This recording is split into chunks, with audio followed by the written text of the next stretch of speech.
Good morning. അപ്പോൾ നമ്മൾ history of India അല്ലേ എടുക്കുന്നത്. അപ്പോൾ അതിൽ ബ്ലോക്ക് 1, അതായത് pre historic and proto historic. Block 1 unit 1 ഏതാണ്?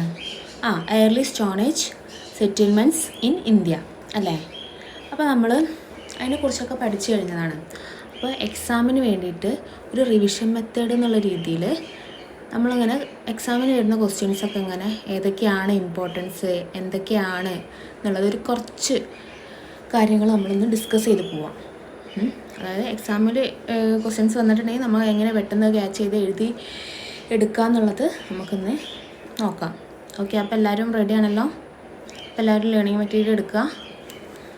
അപ്പോൾ എന്താണ് അതിൽ പറയുന്നത്? What is history? എന്താണ് ഹിസ്റ്ററി? മനുഷ്യൻ എങ്ങനെ രൂപപ്പെട്ടു എന്നും എങ്ങനെ വളർന്നു എന്നും വിവരിക്കുന്ന ഒരു ജീവിത രേഖയാണ് എന്തു പറയുന്നത്? ഹിസ്റ്ററി എന്ന് പറയുന്നത് അല്ലേ. ഓക്കെ, അതിൽ പ്രീ ഹിസ്റ്ററിയും പ്രോട്ടോ ഹിസ്റ്ററിയും ഉണ്ടല്ലോ. പ്രീ ഹിസ്റ്ററി പറഞ്ഞാൽ പ്രാചീന ചരിത്രം, പ്രോട്ടോ ഹിസ്റ്ററി പറഞ്ഞാൽ പൂർവ്വചരിത്രം അല്ലേ. പ്രീ ഹിസ്റ്ററി പറഞ്ഞാൽ പ്രാചീന ചരിത്രവും പ്രോട്ടോ ഹിസ്റ്ററി പൂർവ്വചരിത്രവും.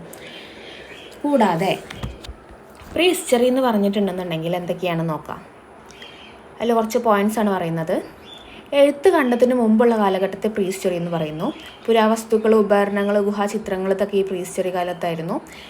പിന്നെ അതുപോലെ തന്നെ അസ്ഥികൾ, ഭക്ഷ്യാവശിഷ്ടങ്ങൾ, ശിലായുധങ്ങൾ, നാണയങ്ങൾ, ശിലാലേഖനങ്ങൾ തുടങ്ങിയവയിലൂടെ മനുഷ്യൻ്റെ ആദിമകാലം മനസ്സിലാക്കപ്പെടുന്നത് ഈ പ്രീ ഹിസ്റ്ററിയിലൂടെയാണ്. അപ്പോൾ അതെന്താണെന്ന് മനസ്സിലായല്ലോ. Next one proto history, പൂർവ്വചരിത്രം.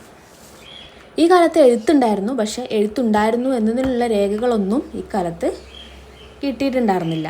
അതുപോലെ തന്നെ കൃഷിയുടെയും മൃഗപരിപാലനത്തിൻ്റെയൊക്കെ ആരംഭം ഏത് കാലത്തായിരുന്നു? പ്രോട്ടോ ഹിസ്റ്ററിയുടെ കാലത്തായിരുന്നു. പിന്നെ ഗ്രാമങ്ങളുടെയും പട്ടണങ്ങളുടെയും വികസനവും പ്രോട്ടോ ഹിസ്റ്ററിയിലായിരുന്നു. അതുപോലെ തന്നെ 3 ഏജുകളുണ്ട്. ഏതൊക്കെയായിരുന്നു നമ്മൾ പഠിച്ചല്ലോ? സ്റ്റോൺ ഏജ്, ബ്രോൺസ് ഏജും നമ്മൾ പഠിച്ചു അല്ലേ. സ്റ്റോൺ ഏജും ബ്രോൺസ് ഏജും എന്താണെന്ന് പഠിച്ചു.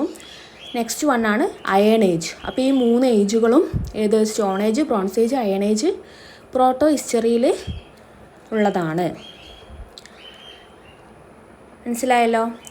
നെക്സ്റ്റ് ടോപ്പിക്കാണ് the evolution of humankind, അതായത് മനുഷ്യൻ്റെ പരിണാമം അല്ലെങ്കിൽ ഉത്ഭവം എങ്ങനെയാണ്?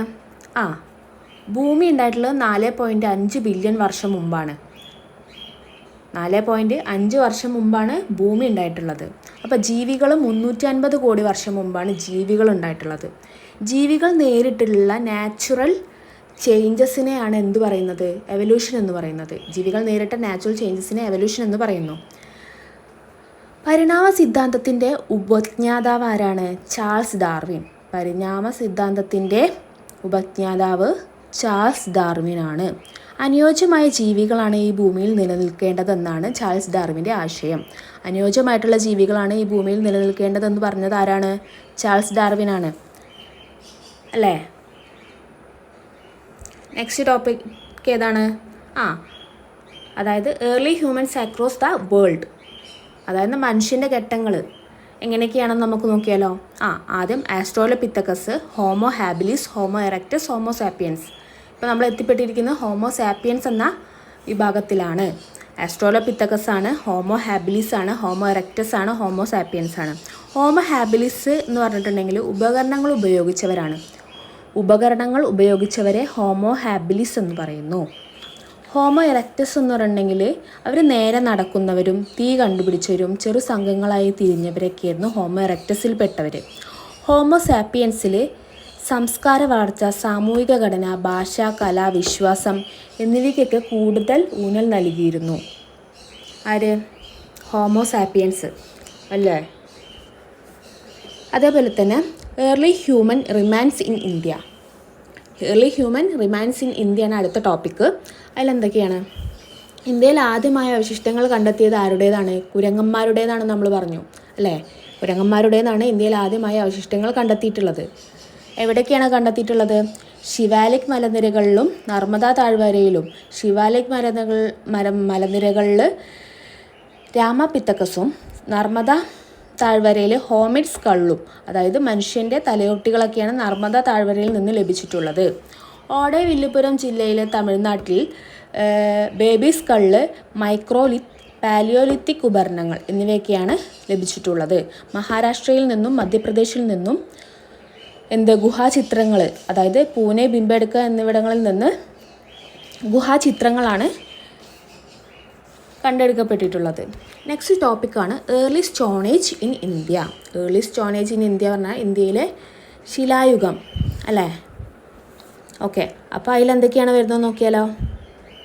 മെയിനായിട്ടുള്ള കുറച്ച് പോയിൻറ്റ്സാണ് നമ്മൾ പറയുന്നത്. മനുഷ്യനും മൃഗവും ഭൗതിക അവശിഷ്ടങ്ങൾ, പിന്നെ അതേപോലെ തന്നെ സംസ്കാരങ്ങൾ, അതായത് ശവസംസ്കാര തെളിവുകൾ, ശിലാചിത്രങ്ങൾ എന്നിവയുടെയൊക്കെ തെളിവുകളൊക്കെ ലഭിച്ചിട്ടുള്ളത് ഈ ഒരു കാലഘട്ടത്തിലായിരുന്നു. അതുപോലെ തന്നെ കല്ലുപകരണങ്ങൾ മനുഷ്യൻ്റെ ആദ്യകാല ജീവിതത്തിൻ്റെ തെളിവുകളാണ്. കലയിലെ കഴിവുകൾ നദീതീരത്താണ് അവർ കൂടുതലും ഉണ്ടായിരുന്നത്. കല്ലിൻ്റെ യുഗത്തെ 3ആയി തരംതിരിച്ചിട്ടുണ്ട്. കല്ലിൻ്റെ യുഗത്തെ എത്രയായി തരംതിരിച്ചിട്ടുണ്ട്? 3ആയിട്ട്. ഏതൊക്കെയാണ്? പാലിയോലിത്തിക്, മെസോലിത്തിക്, നിയോലിത്തിക് അല്ലേ. അതായത് old stone age, middle stone age, new stone age. Palaeolithic പ്ലീസ്റ്റോസിനിലും മെസോലിത്തിക് ഹോളോസിനിലാണ് വരുന്നത്. ഓക്കെ, അപ്പോൾ അത് ക്ലിയർ ആണല്ലോ. അപ്പോൾ പാലിയോലിത്തിക് അതായത് ഓൾഡ് സ്റ്റോൺ ഏജ് എന്താണെന്ന് നോക്കിയാലോ. ഓക്കെ, ഓൾഡ് സ്റ്റോൺ ഏജ് എന്ന് പറഞ്ഞിട്ടുണ്ടെന്നുണ്ടെങ്കിൽ എന്താണ്? മനുഷ്യ ചരിത്രത്തിലെ ആദ്യ ഘട്ടമാണ് അല്ലേ. മനുഷ്യർ കല്ലുപകരണം ഉപയോഗിച്ച് ജീവിച്ച കാലമാണിത്. വേട്ടയാടലായിരുന്നു അവരുടെ പ്രധാന ഉപജീവന മാർഗം. ഭക്ഷണത്തിനായി അവർ വന്യജീവികളെയും സസ്യവിഭവങ്ങളെയുമാണ് കൂടുതലും ആശ്രയിച്ചിരുന്നത് ആണല്ലോ. പിന്നെ ഇന്ത്യയിലെ ജിയോളജിക്കൽ സർവേ ഓഫ് ഇന്ത്യയിലെ ഉദ്യോഗസ്ഥനായ റോബർട്ട് ബ്രൂസ് ഫ്രൂട്ട് തമിഴ്നാട്ടിലെ പല്ലവാരം എന്ന സ്ഥലത്ത് ഒരു ഹാൻഡ് ആക്സ് കണ്ടെത്തി. പാലിയോലിത്തിക്കിലെ ആദ്യ ഉപകരണമായിട്ടാണ് ഇത് കണക്കാക്കപ്പെടുന്നത്. ഓക്കെ, അപ്പോൾ അത് ക്ലിയർ ആയില്ലേ. അപ്പോൾ പാലിയോലിത്തിക്കിൽ തന്നെ 3 തരമുണ്ട്. ഏതൊക്കെയാണ്? Lower, middle, upper. Lower paleolithic, middle paleolithic, upper paleolithic. അപ്പോൾ അതെന്താണെന്ന് നമുക്ക് നോക്കിയാലോ. ഓക്കെ, അപ്പോൾ ലോവർ പാലിയോലിത്തിക് പറഞ്ഞിട്ടുണ്ടെങ്കിൽ ആദ്യ കല്ലുപകരണവും പഴയതുമായിട്ടുള്ള സാധനങ്ങളാണ് അവിടെ കണ്ടെടുക്കപ്പെട്ടുള്ളത്. മിഡിൽ പാലിയോലിത്തിക്കിലോ ചെറുതും നേരിയമായിട്ടുള്ള ഉപകരണങ്ങൾ. അപ്പർ പാലിയോലിത്തിക്കിൽ ഉന്നത തലത്തിലുള്ള കല്ലുപകരണങ്ങളും കലാരൂപങ്ങളുടെയൊക്കെ തുടക്കം അപ്പർ പാലിയോലിത്തിക്കിലായിരുന്നു. അപ്പോൾ ലോവർ പാലിയോലിത്തിക് ഏജ് എന്താണെന്ന് നോക്കാം. ലോവർ പാലിയോലിത്തിക് ഏജ് എന്ന് പറഞ്ഞിട്ടുണ്ടെന്നുണ്ടെങ്കിൽ ആദ്യകാല ഉപകരണം ഉപയോഗിച്ചവരാണ് ആര്? ലോവർ പാലിയോലിത്തിക്കിൽ ഉണ്ടായിരുന്നവർ അല്ലേ. അതായത് വേട്ടയാടൽ, ശേഖരണം എന്നിവയൊക്കെയായിരുന്നു അവരുടെ ഉപജീവന മാർഗം നമ്മൾ പറഞ്ഞു. അപ്പോൾ അവരുടെ കല്ലുപകരണങ്ങൾ ഏതൊക്കെയായിരുന്നു? Hand axe, cleaver, hammer stones, pebble tools ഇതൊക്കെയായിരുന്നു അവരുടെ ഉപകരണങ്ങൾ ആണല്ലോ. അപ്പോൾ ലോവർ പാലിയോലിത്തിക്കിലെ സൈറ്റ് ഏതാണ്? സോൻ വാലി, പഞ്ചാബിലെ സോൻ വാലി, തമിഴ്നാട്ടിലെ അതിരമ്പക്കം, കിത്തോർ, രാജസ്ഥാനിലെ കിത്തോർ, ഹരിയാനയിലെ ചണ്ഡീഗഡ് എന്നിവയൊക്കെയാണ് ലോവർ പാലിയോലിത്തിക് ഏജിലെ പ്രധാനപ്പെട്ട സൈറ്റുകൾ. Next one middle paleolithic age. Middle paleolithic age എന്ന് പറഞ്ഞാൽ ഫ്ലേക്ക് ടൂൾസ് ആയിരുന്നു അവിടെ കൂടുതൽ ഉപയോഗിച്ചിരുന്നത്. ഫ്ലേക്ക് ടൂൾസ്, ബ്ലേഡ് പോലെ, അതായത് ബ്ലേഡ് എന്ന് പറഞ്ഞാൽ കുറച്ച് മൂർച്ചയുള്ളത് അല്ലേ. നമ്മളിങ്ങനെ മുറിച്ചിട്ടുണ്ടെങ്കിൽ പെട്ടെന്ന് മുറിഞ്ഞു പോകുന്നില്ല ബ്ലേഡായിട്ട് മുറിച്ചാൽ. ബ്ലേഡുകൾ ഉൾപ്പെടെ മൗസ്റ്റേറിയൻ സംസ്കാരവുമായി ബന്ധപ്പെട്ട കൂടുതൽ സങ്കീർണ ഉപകരണം രേഖപ്പെടുത്തുന്നു. ഓക്കെ, അതാണ് മിഡിൽ സ്റ്റോൺ ഏജിൽ വരുന്നത്. ഭീംബേഡ്ക റോക്ക് ഷെൽട്ടർ, നിയാൻഡർതാൽ എന്നിവിടങ്ങളിൽ നിന്നും ഹോമിനിഡ് അല്ലെങ്കിൽ ആധുനിക മനുഷ്യരുടെ തെളിവുകൾ കണ്ടെത്തിയിട്ടുണ്ട്. എവിടുന്ന്? ഭീംബേഡ്കയിൽ നിന്നും നിയാൻഡർതാലിൽ നിന്നുമാണ് മനുഷ്യരുടെ ആദ്യ തെളിവ് കണ്ടെത്തിയിട്ടുള്ളത്. Next one upper Palaeolithic age. Upper Palaeolithic age സൂക്ഷ്മതലത്തിൽ, അതായത് മൈക്രോലിത്തിക്സ് പോലത്തുള്ള ഉപകരണങ്ങളായിരുന്നു ആ ഒരു കാലഘട്ടത്തിൽ ഉപയോഗിച്ചിട്ടുണ്ടായിരുന്നത് അല്ലേ. അവിടെ ബ്ലേഡ് ടൂൾസാണ്, അതായത് മൂർച്ചയേറിയിട്ടുള്ള ഉപകരണങ്ങൾ ഉപയോഗിച്ചു. എല്ലുകൊണ്ടുള്ള ഉപകരണങ്ങൾ, ഗുഹാചിത്രങ്ങൾ എന്നിവയൊക്കെയാണ് പ്രധാനമായിട്ടും അപ്പർ പാലിയോലിത്തിക് ഏജിൽ യൂസ് ചെയ്തിട്ടുണ്ടായിരുന്നത്. അവളുടെ സൈറ്റ് ഏതാ വെച്ചാൽ മധ്യപ്രദേശിലെ ഭീംബേഡ്ക, ഉത്തർപ്രദേശിലെ മിർസാപൂർ, മധ്യപ്രദേശിലെ ആഡംഗർ, രാജസ്ഥാനിലെ ബേഗാർ എന്നിവയൊക്കെയായിരുന്നു അപ്പർ പാലിയോലിത്തിക് ഏജിലെ പ്രധാനപ്പെട്ട സൈറ്റുകൾ. Next one paleolithic art. Paleolithic art എന്ന് പറയുമ്പോൾ എന്താണ് നമ്മൾ പഠിച്ചല്ലോ, ക്ലിയർ ആയിട്ട് നമ്മൾ പഠിച്ചതാണ് ആ ഒരു സെക്ഷൻ. എന്താണ്? ഗുഹാചിത്രങ്ങൾ. അവിടെ പ്രധാനമായിട്ട് ഗുഹാചിത്രങ്ങളായിരുന്നു കണ്ടെടുക്കപ്പെട്ടുള്ള. ആ ഗുഹാചിത്രങ്ങൾ എങ്ങനെയുള്ളവയായിരുന്നു? വേട്ടയാടൽ, അവർ വേട്ടയാടിയവരായിരുന്നു എന്തിനാണ് വേട്ടയാടിയിരുന്നത്? മൃഗങ്ങളെ. പിന്നെ അവരുടെ ഭക്ഷണ രീതി എങ്ങനെയായിരുന്നു? അവർ അലഞ്ഞു തിരിഞ്ഞ് നടന്ന് കായ്ക്കനികളൊക്കെ ശേഖരിച്ചാണ് അവർ ജീവിച്ചിരുന്നത് അല്ലേ? അപ്പോൾ വേട്ടയാടുന്ന രീതിയിലുള്ളതും മൃഗങ്ങൾ, മനുഷ്യചിത്രങ്ങൾ, ജ്യാമിതീയ രൂപങ്ങൾ, ഇതൊക്കെയായിരുന്നു അവരുടെ ആ ഗുഹാചിത്രങ്ങളിൽ രേഖപ്പെടുത്തി കൊത്തിവെച്ചിട്ടുണ്ടായിരുന്ന പ്രധാനപ്പെട്ട ചിത്രങ്ങൾ. അപ്പോൾ ഈ ചിത്രങ്ങളൊക്കെ പലതരത്തിലുള്ള നിറങ്ങളും കൊണ്ടൊക്കെയായിരുന്നു സൂചിപ്പിച്ചിരുന്നത്. ഈ നിറങ്ങളൊക്കെ എങ്ങനെയാണ് ലഭിച്ചിട്ടുള്ളത്? നമ്മളിന്നത്തെ പോലെ ക്രയോൺസും പെയിൻറ്റിങ്സും ഒക്കെ ഉണ്ടായിരുന്നു അക്കാലത്ത്? ഇല്ല അല്ലേ? അപ്പോൾ എന്തായിരുന്നു? അവർ കായ്ക്കനികൾ, സസ്യങ്ങൾ, മണ്ണൊക്കെ ഉപയോഗിച്ചിട്ട് ആണ് അവർ ആ ചിത്രങ്ങളൊക്കെ കൊത്തി വെച്ചിട്ടുണ്ടായിരുന്നത് അല്ലേ? അപ്പോൾ ആ ഒരു ഭാഗം ക്ലിയർ ആണല്ലോ. അപ്പോൾ ഏർലി സ്റ്റോൺ ഏജിലെ സെക്കൻഡ് ടോപ്പിക് ഏതാണ്? Mesolithic age. മെസോലിത്തിക് ഏജ് പറഞ്ഞാൽ മധ്യശിലായുഗം അല്ലേ? അപ്പോൾ 10,000-നും 5,000-നും ഇടയിൽ വ്യാപിച്ചു കിടക്കുന്ന ഒരു ശിലായുഗമാണ് ഏത്? മെസോലിത്തിക് ഏജ് എന്ന് പറയുന്നത്. അതായത് മനുഷ്യൻ്റെ ജീവിതശൈലി, സാങ്കേതിക വിദ്യ ഗണ്യമായ മാറ്റങ്ങൾ ഈ കാലഘട്ടത്തിൻ്റെ സവിശേഷതയാണ്. മനുഷ്യൻ്റെ ജീവിതശൈലിയും സാങ്കേതിക വിദ്യയിൽ വന്നിട്ടുള്ള മാറ്റങ്ങളൊക്കെയാണ് ഈ കാലഘട്ടത്തിലെ പ്രധാനപ്പെട്ട സവിശേഷത എന്ന് പറയുന്നു. അതായത് പാറയുടെ മേലുള്ള കല, അതാണ് എടുത്തു പറയേണ്ട ഒന്ന്. മെസോലിത്തിക് ഏജിൽ പാറയുടെ മേലുള്ള കലകൾ, പാറയുടെ മേൽ പലതരത്തിലുള്ള ചിത്രങ്ങൾ കൊത്തി രേഖപ്പെടുത്തി വെച്ചിട്ടുണ്ട്. ഭീംബേഡ്ക എന്ന സ്ഥലത്താണ് ഇത് കണ്ടെടുക്കപ്പെട്ടിട്ടുള്ളത്. മൃഗങ്ങൾ, വേട്ടയാടൽ, മനുഷ്യരൂപങ്ങൾ എന്നിവ പാറകൾ കൊത്തി വെച്ചിട്ടുണ്ട്. അതുപോലെ തന്നെ ഐസ് ഏജിൽ നിന്നും ചൂടിലേക്ക് കരകയറാൻ വേണ്ടിയിട്ട് ഈ ഒരു കാലഘട്ടത്തിൽ സാധിച്ചിട്ടുണ്ടെന്ന് പറയുന്നുണ്ട്. അപ്പോൾ മെസോലിത്തിക് ഏജിലെ പ്രധാനപ്പെട്ട സൈറ്റുകൾ ഏതൊക്കെയാണെന്ന് നോക്കിയാലോ. ചൊപ്പാനിമുണ്ടയിലെ എല്ലുകളുടെയും കല്ലുകളുടെയും കൊണ്ടുള്ള ഉപകരണങ്ങളുടെ തെളിവുകൾ ചൊപ്പാനിമുണ്ടയിൽ നിന്നും കിട്ടിയിട്ടുണ്ട്. അതുപോലെ തന്നെ ഭീംബേഡ്ക, മധ്യപ്രദേശിലെ ഭീംബേഡ്കയിൽ നിന്നും മൃഗങ്ങളുടെ അവശിഷ്ടങ്ങളുടെ തെളിവുകൾ ലഭിച്ചിട്ടുണ്ട്. ഗുജറാത്തിലെ ലാംഗ്നാച്ചിൽ നിന്ന് കൃഷിയുടെയും വാസസ്ഥലങ്ങളുടെയും തെളിവുകൾ ലഭിച്ചു. Next one, Mesolithic art. എന്താണ് മെസോലിത്തിക് ആർട്ട്? മെസോലിത്തിക് ആർട്ട് എന്ന് പറയുമ്പോൾ എന്താണ്? നമ്മൾ പാലിയോലിത്തിക് ആർട്ട് പഠിച്ച പോലെ തന്നെ മെസോലിത്തിക് ആർട്ട് എന്താണ്? ഗുഹാചിത്രങ്ങൾ, ശിലാചിത്രങ്ങളെയാണ് സൂചിപ്പിക്കുന്നത് അല്ലേ? അപ്പോൾ അതിലൊന്നാണ് ഭീംബേഡ്ക ശിലാചിത്രം. VS വാഗ്നർ കണ്ടെത്തിയ കേന്ദ്രമാണ് ഭീംബേഡ്ക ശിലാചിത്രം. 642 ശിലാശയങ്ങളിൽ 400 ചിത്രം കൊത്തുപണി, അതായത് 642 ശിലാശയങ്ങളിൽ നിന്ന് 400 ചിത്രങ്ങളാണ് കൊത്തുപണി ചെയ്തിട്ടുള്ളത് അല്ലേ? 29 തരം മൃഗങ്ങൾ, പക്ഷികൾ, മീൻ, ഞണ്ട്, തവളകൾ, ഇതൊക്കെ ഈ ഭീംബേഡ്ക ശിലാചിത്രങ്ങളിൽ കണ്ടെടുക്കപ്പെട്ടിട്ടുണ്ട്. പിന്നെ പ്രധാന ശിലാചിത്ര കേന്ദ്രങ്ങൾ ഏതാണ്? ഗർമദ്, കദോദിയ, ജൗറ, ലക്ഷൻജ്വാർ, മധ്യപ്രദേശിലാണ് ഇതൊക്കെ ഉള്ളത്. ചന്ദ്രാവതി, രാജസ്ഥാൻ, ഇവിടെ നിന്നൊക്കെ മൈക്രോലിത്സ് ഉപകരണങ്ങളൊക്കെ കണ്ടെടുക്കപ്പെട്ടിട്ടുണ്ട്. കൂടാതെ ഇവരുടെ ചിത്രകലയുടെ ഉള്ളടക്കം എന്ന് പറഞ്ഞിട്ടുണ്ടെങ്കിൽ എന്തായിരുന്നു? വേട്ടക്കാർ, ആയുധങ്ങൾ, നായകൾ, മൃഗങ്ങൾ, കാള, മുയൽ, കടുവകൾ, കുരങ്ങന്മാർ, അതുപോലെ തന്നെ പുരുഷന്മാർ വേട്ടയാടുന്ന വിഭാഗവും സ്ത്രീകൾ ഭക്ഷണം ശേഖരിക്കുന്നതും പാചകം ചെയ്യുന്ന വിഭാഗവുമായിട്ട് ചിത്രീകരിക്കപ്പെട്ടിട്ടുണ്ട്. ഇതൊക്കെയാണ് മെസോലിത്തിക് ആർട്ടിൽ പ്രധാനമായിട്ടും പറയുന്നത്. അപ്പോൾ സ്റ്റോൺ ഏജ്, അതായത് ഏർലി സ്റ്റോൺ ഏജിലെ മൂന്നാമത്തെ ടോപ്പിക് ഏതാണ്? നിയോലിത്തിക് ഏജ് അല്ലേ? അതായത് ന്യൂ സ്റ്റോൺ ഏജ്, നവീന ശിലായുഗം. എന്താണ്? CE 7000-നും BCE 1000-നും ഇടയിൽ ആണ് മനുഷ്യചരിത്രത്തിലെ സുപ്രധാന കാലഘട്ടമായിട്ട് നവീന ശിലായുഗം മുന്നോട്ട് വരുന്നത് ആണല്ലോ. കൃഷി തുടങ്ങി, അതുപോലെ തന്നെ എന്തായി? അവർ അലഞ്ഞു തിരിഞ്ഞ വിഭാഗക്കാരായിരുന്നു, നമ്മൾ പാലിയോലിത്തിക്കിൽ പഠിച്ചു. അപ്പോൾ സ്ഥിരതാമസം ആക്കി, നിയോലിത്തിക് ഏജിലെത്തിയപ്പോഴേക്കും സ്ഥിരതാമസമാക്കി പല സംഘങ്ങളായി തിരിഞ്ഞു. അപ്പോൾ അത് ക്ലിയർ ആയല്ലോ. പിന്നെ അടുത്ത പോയിൻ്റ് എന്താണ്?